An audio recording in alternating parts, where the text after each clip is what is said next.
Welcome to the Technology Pulse podcast, hosted by Daily Computers, providing comprehensive technology solutions to the public and private sectors for more than 35 years. Visit www.daly.com to learn more. This episode is brought to you by Barracuda Networks, the worldwide leader in security, application delivery, and data protection solutions. And now here's your host, Rick from Daily. Joining us again on the Daily Technology Pulse podcast, we have Michael Townsend from Barracuda. How are you? I'm doing well, sir. How are you doing today? I'm doing quite well, thanks. Michael, I really appreciate you coming back. I know last time we had a great conversation about archiving when it came to emails, and we had some really great response to that. And so one of the things I want to do to kick off today's conversation is I want to see if we can go a little bit deeper, because some of the feedback that we had gotten from the last podcast was, well, this is great that you can archive my emails and I can retrieve stuff. And you know, it was really great information, but people are wondering, does it just stop at email? Well, with Barracuda, we don't just stop at email. We go another step further. We have other products in our cybersecurity suite that takes care of the other problems inside of Office 365. And one of those products is our cloud-to-cloud backup. If you look at Microsoft Service Agreement 6B, it states that you must get a third-party app to really back up your data. So we came up with a third-party integration app that integrates into Microsoft and is an API driven. You have to have admin credentials and you don't have to have service accounts or anything like that. You just go in, add your credentials, and it will tie into the back end of the Office 365, and you can back up your SharePoint, your Teams, your OneDrive. And with that backup, it gives you the immutable backup for end-to-end encryption, securing all your Microsoft 365 data. So that's just one of the other products that we can go from the discovery to now recovery if we need to with Microsoft data. And that's really important today, particularly with, again, the hybrid workspace or the remote workspace, because a lot of business these days gets done not just over email. It used to be if you wanted to write to somebody, you emailed them. And if you wanted to do anything other than email them, you would go down the hall and pop into their doorway. But that's not quite it these days. I mean, Teams, it's messages sent in Teams. You send files over Teams. SharePoint, the same thing. I mean, all that information lives in SharePoint. And if you didn't have your SharePoint, and I know a lot of people have their computers, their devices set up just to have their documents and their desktop files all directly just copy over to SharePoint so that they have that backup. Yeah. Could you just imagine the amount of data that would be lost if you lost all of that? Well, that's kind of the problem too. And, you know, in the SLED government, in K through 12 and government, all that, we don't have a lot of space a lot of times because we don't have the money to store all that, right? So over time, you know, we're trying to get rid of data to make space for more data on our servers, right? So what do you do with all that? So with Barracuda, we have unlimited backup, unlimited retention policies. Let's say Michael is at work and I worked there for 5 years and it's all backed up to the OneDrive. I leave. That's still getting backed up. It still stays out there unless you put a retention policy yourself out there. We're not going to keep charging you for that because it's unlimited retention. It's unlimited storage. But the cool part about this product is that I leave and Rick comes in and goes, I really need to know what Michael's working on that project. I really need to know those files and have those files. Back in the day, we had servers, so we just gave you access back to your share server on your local network. Well, OneDrive and Teams and SharePoint, it's a little different, going back in and trying to give someone access to something else again and give them restore access process. Well, what we do in the cloud-to-cloud backup is that we're able to restore to an alternate location. So I can restore this data to your side if we need to give you access to it. Same with emails. Since we're backing up Exchange. Well, could you imagine that Michael leaves again? We'll use that same scenario. And Rick comes in and says, man, I would love to have all those contacts Michael had. Is there a way I can get those? Sure. I can restore it either back to Michael or I can restore it back to Rick's Exchange account as another sub-file called restored files, and you would have all the contacts I had out there. Same with emails. If I want to do emails, you can have my inbox. You can have my subfolders if you needed to. Now, the context is really interesting because I know for a fact that I have come into situations where I've gotten somebody's emails and I was able to look through the emails, but I've never been able to restore contact lists. Could you imagine that now? No, because it's if the contacts in my email or in my cell phone go away, then I'm the person who sits there and puts out the plea on social media. I lost everything. Send me a text if you know me. Exactly. Lost all your information. We had phone books, right? There's not a general phone book or yellow pages anymore like we used to have, So everybody has phones and everybody has it on their computers now. We don't memorize people's phone numbers like we used to do our next door neighbors back in the day. You used to remember, I don't even know my next door neighbor's phone number. I know their name on my phone. I can look it up, right? What happens if it goes away? So that's one of the things about the cloud-to-cloud backup that's really cool is that not only can I restore a single contact or I can restore a single email, I can store the whole contact list, or I can store the whole subfolder of a inbox if I wanted to. Same with SharePoint and same with OneDrive. If there's pieces of folders, or do I need just a single file? I have a way to go in there and search and go back in time and pull that data back to either the original location or to an alternate location. And let's talk about SharePoint a little bit, because I know a lot of organizations use SharePoint as their intranet, as their internal network. And so if that data is getting backed up, because we've seen this at Daily, we post an article from one of our OEM partners like Barracuda. Mm-hmm. We post it up on our intranet and we tell people, hey, this article is up there.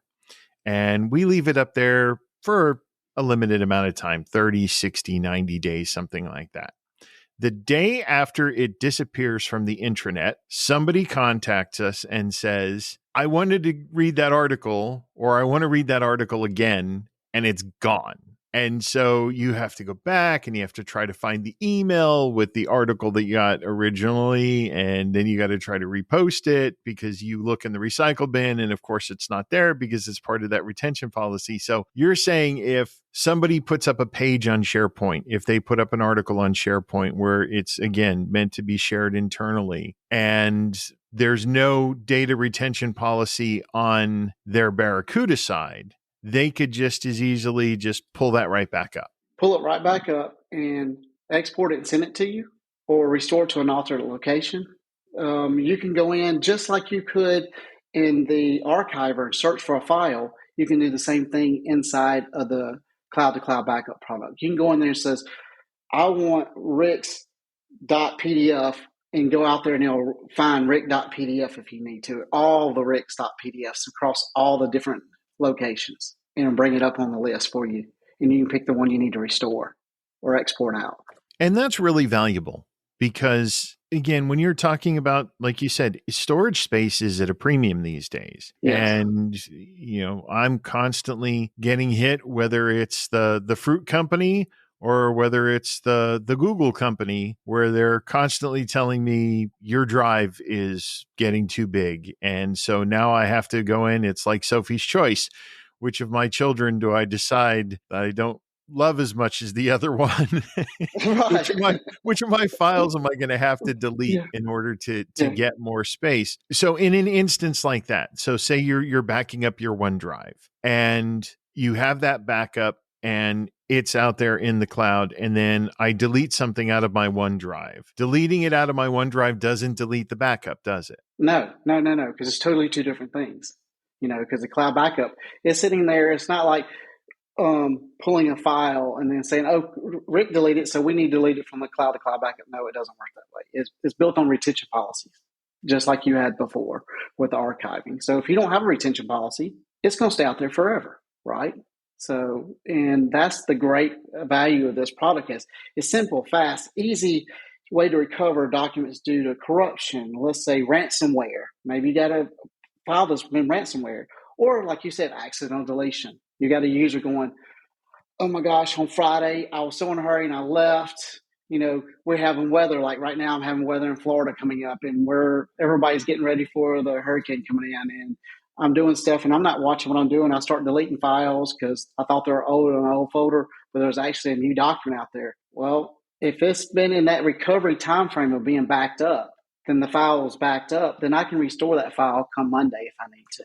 And that's perfect. And so you mentioned something that I definitely want to talk about. You mentioned ransomware, because today it's all about cybersecurity. Everybody has to focus on this. The bad actors are getting more and more sophisticated. Their plots and their ploys are getting more and more sophisticated. And it's tough sometimes for even the so-called experts to stay a step ahead of them. It's not really staying a step ahead. It's trying to catch up once they take that extra step. And so you've got every organization out there is, I always say this, one bad email away from losing everything. And so having that cybersecurity perspective where, again, you can recover from ransomware is something that is extremely valuable. You got to remember the backups that we're putting out there are immutable backups providing end-to-end encryption, securing the data from Microsoft.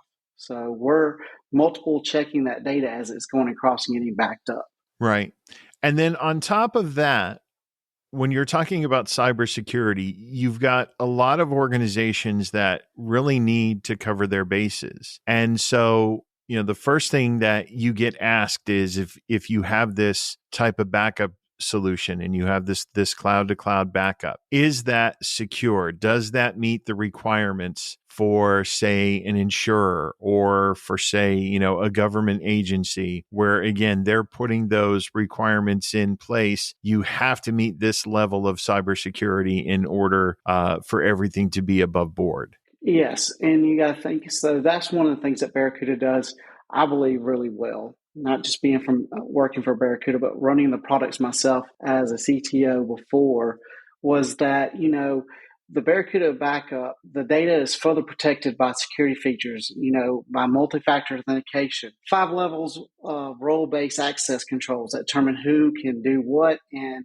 the end-to-end encryption that's out there. So, when the cybersecurity insurance company goes, how are you backing up? What's the level of backup? We have our trust center. You can go out there and look and see it at Barracuda what all of our trust centers, all that we can do with your data that's being backed up out there and how we're protecting it. Excellent. And then you and I had talked briefly about, again, trying to make sure that there's that security, that safety and that security. And that's one thing that our customers have known Barracuda for. And so, again, last time we talked about the email backup. This time we're talking about O365. Is there a level that goes even deeper? Yeah, so we have another product that I really, truly love. And I'll explain to you more about that in a minute, but it's called our Data Inspector. So is there a neat way to scan Microsoft for improperly stored and sensitive data? What data do you have out there? And I'll go back to government. Who's putting driver's license, car tag information on your OneDrive? What employees are storing Social Security numbers? What employees are storing? We go through K through 12. Did a teacher store all the student IDs on a OneDrive, on a Word document? Those type of needs for reporting tools for regulatory compliance. Customer need a way to gain insights on what sensitive data may need to be presented in OneDrive or SharePoint. Determining where files are stored in OneDrive and SharePoint. The greatest feature of this is, Rick, did you share a file that you shouldn't be sharing? How do we know what files are being shared on? Yeah, you can try to run some reports in Office 365, but what dashboard can really go out there and show you, Rick has this Word document in SharePoint, and he shared it out with 5 different people outside of our organization. What are we going to do? What steps are we going to have to take? Well, our data inspector shows us that, and you can set up violations, and it's got 130 plus built-in custom classifiers that determines which sensitive information is looked for by scanning the documents. So if Rick takes a file and scans in a driver's license, and drops it into his OneDrive, that picture of a driver's license, it will pick that up and says, Rick's got this violation of this P2 or PIE information. He hasn't shared it, but it's out there. But let's say tomorrow, Rick goes out there and shares that driver's license information with me that's outside the organization or inside the organization. It will tell us the sharing. And then you have a couple options. Do I want to unshare that and say, call you and say, Rick, you shouldn't have done that because you got this violation? But it'll also notify you and me that you violated a violation. So it'll send you that email notification. Since I unshared it, now you still have access so you can reshare it. Or do I want to quarantine it and take it away from you where you can't do anything with it again? Or do I completely delete it off our network because we don't need it at all? Do I need to completely go out and delete that file? So we have those options out there with the data inspector. So the data inspector goes in and, like I said, 130 plus different identifiers, goes out and looks for any sensitive information. It also scans for viruses because we have our advanced protection in there also. It notifies us that way.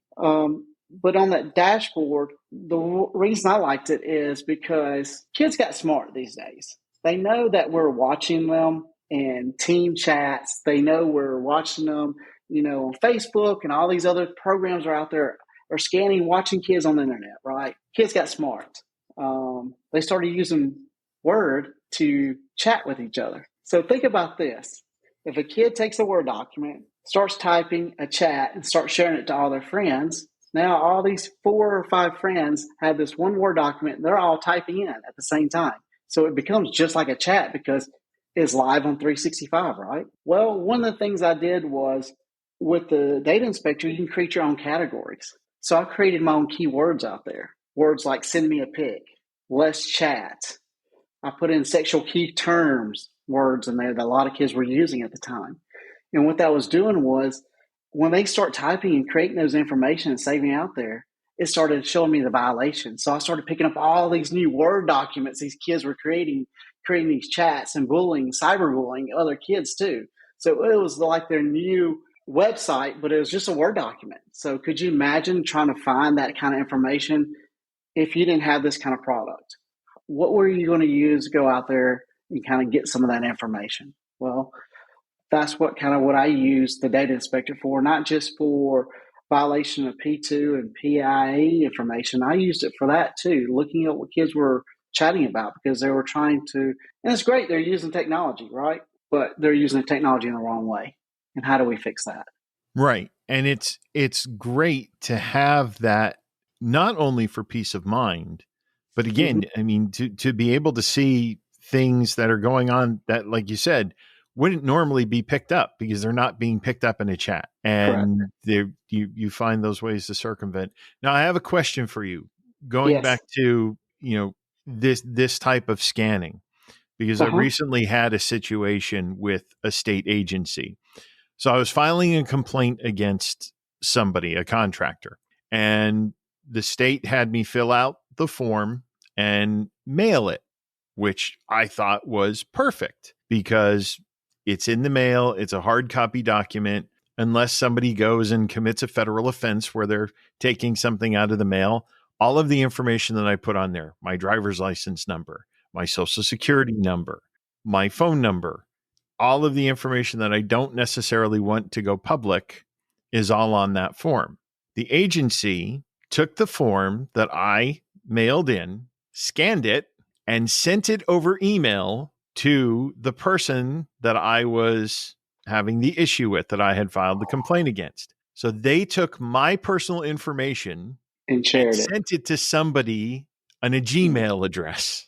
Would your solution have picked that up? If they would have stored it on OneDrive or SharePoint, we would have picked it up because it would have been in that, probably in like a PDF file or something. So it would have been saved and shared out there so they can turn around and reattach it, right? Because they'd had to scan it in somehow. Right. And more likely they'll scan it into a file on a server somewhere. So as soon as they scan it into that file, if it's on OneDrive or SharePoint, we would have picked it up.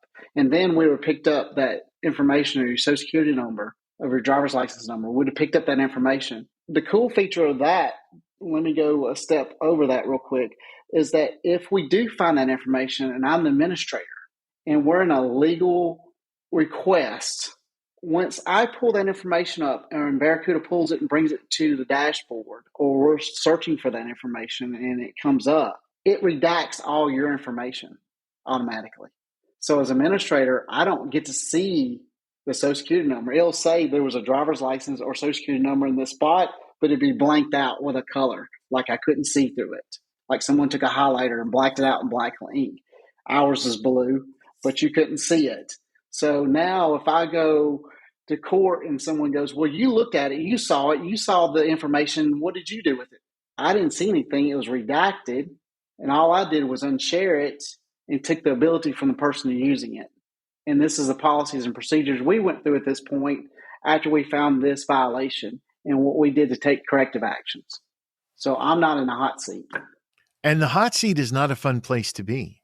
No, it's never a fun place because you know how lawyers are. They will find a way to try to make you look bad any given way, any given day.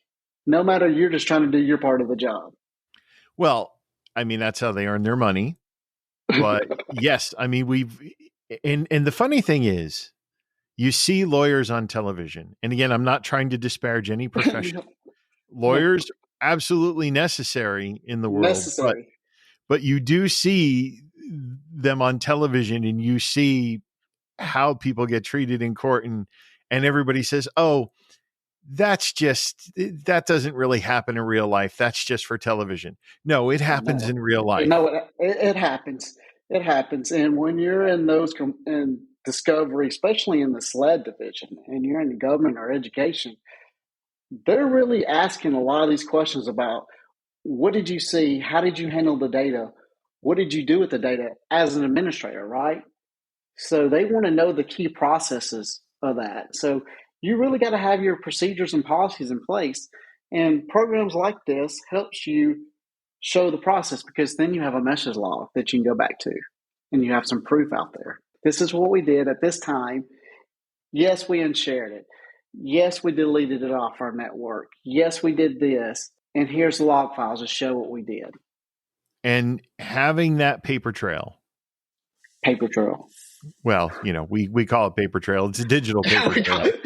There's another word for it, but we can't say that out loud. So no.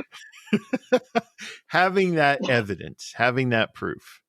There you go. That's what helps people in higher positions sleep better at night. Yes. And even the people who aren't in higher positions, knowing that I couldn't mistakenly share something without it being flagged, knowing that I could very easily have that fail safe.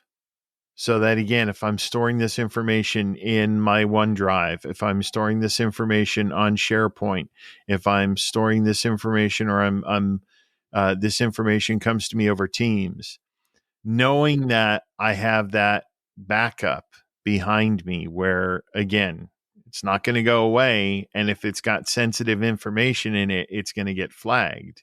I mean, that's, to me, to say that it would help me sleep better at night would be an understatement. To say that it would help me keep my job would be completely accurate. One thing I can say is that is one of the greatest things about these two products. I will say, though, on the data inspector, we don't see the actual chat messages. I don't know. Barracuda is working with Microsoft, but that's become a very delicate situation with the Teams actual chats. When we back up Teams or we do the data inspector, it doesn't do the team chats and stuff like that, but it does the channels on the cloud-to-cloud backup. So when we're backing up, a lot of people asking our discovery questions and stuff, well, how about the chat messages when you do cloud-to-cloud backup? Well, we don't do that at this time. It's trying to be on a roadmap, but there's a lot that goes on with the actual messages. When we back up Teams, we're backing up all the channels that's out there that's created by those groups of people. So if you create a channel with a group of people and you share files and all those channels, just like you do in SharePoint, we do back all that up, though, inside Teams.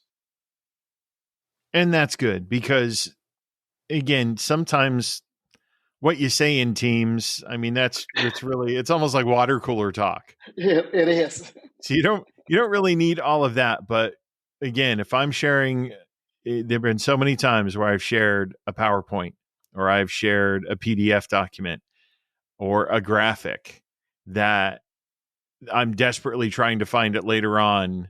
Yes. Or, I've also had where somebody sent me something and 3 months later, I'm like, oh, I need to go back and I need to edit that document. Well, now I no longer have access to it because the retention policy is gone. It was only retained for 90 days. Yeah. And then I go back to the person and I go, well, I can't find it either. Now we're both in trouble. So having, again, that where you can then say, look, this document was shared over Teams. I can tell you when it was shared because I've got the timestamp right here, but the document is no longer active. It was on their OneDrive. Be able to pull that right up. Yes. And to be able to share to be able to even just go search for that document now to the administrator and go, I've deleted it, or it's gone for retention policy because I deleted it. But now I have this client, I have this customer that really needs this file. Can you go out? Here's the name of the file. Or I think the name of the file was this. Can you go search for it? Yes. Give me about 15 minutes. Let me go to my computer and go pull it up. And it takes no time to go find because it's all out there on the Barracuda's dashboard. So you'll be able to go and search for those files. So it makes it real nice. I know as an administrator, it made it nice when my superintendent or my CSFO coming to me is like, we got this PowerPoint that we're supposed to have saved because of internal auditors needed it now. And I'm like, well, what was the name of it? When was it? And, give me some information. Now I'm not having to go search through all these servers. I can go to one place, one dashboard, and go pull it up. It's using the old adage, the easiest way to find a needle in a haystack is to use a really powerful magnet. There you go. And we're trying to be that magnet every day. We're pulling out the bad stuff and giving you only the good stuff. Excellent. Michael, anything we haven't covered for today? No, sir. I think we've covered a lot with cloud-to-cloud backup and data inspector. And, if there's any more information that you would like or someone wants to like, they can contact Barracuda and we can talk more about it. Sounds perfect. We will certainly put them in touch with you if they need that. Michael, it has been an absolute pleasure once again to have you on the podcast. Hey, we're going to have to try for a third. I'm all for it. I love doing these with you, Rick. You know that. I do. Well, I have not had a 3-time guest yet, so let's see if we can make you the first. All right. Sounds great. Thank you. Thank you for listening to the Technology Pulse podcast produced by Daily. Before we go, we would like to remind you of a few legal considerations. The views and opinions expressed in this podcast are solely those of the host and guest and do not necessarily reflect the views or opinions of Daily or its leadership. This podcast is provided for informational purposes only and is not intended to provide legal, financial, or other professional advice. The content of this podcast is protected by copyright laws and may not be reproduced, distributed, or transmitted without the written permission of Daily Computers Inc. Any products, services, or other references mentioned in this podcast are for informational purposes only, and do not constitute an endorsement or recommendation by Daily. Thank you again for listening. If you have any questions or comments, please feel free to contact us at marketing@daily.com.